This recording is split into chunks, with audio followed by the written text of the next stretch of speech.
ഹബീബായ തങ്ങളെ കുറിച്ച് പറയുകയാണ്, ഇദാ തലഅ തഖൂലു ഹാദൽ ബദറുൽ മുനീർ.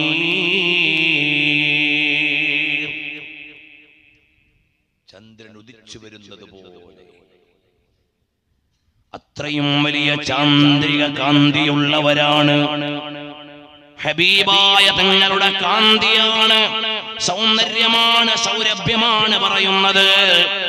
എന്റെ പ്രിയമുള്ള പെങ്ങളെ, നമ്മുടെ മനസ്സ് ഏതെങ്കിലും ചേരിപ്പുറത്തുള്ളവർക്ക് കൊടുക്കാനുള്ളതാണോ? കലാലയത്തിന്റെ മുറ്റത്ത് കമന്റ് അടിക്കുന്നവന് കൽബ് കവരാൻ അവസരം കൊടുക്കല്ലേ മോളെ. നമുക്ക് പ്രണയിക്കാൻ ഒരു നേതാവുണ്ട്, നമുക്ക് സ്നേഹിക്കാൻ ഒരു നേതാവുണ്ട്.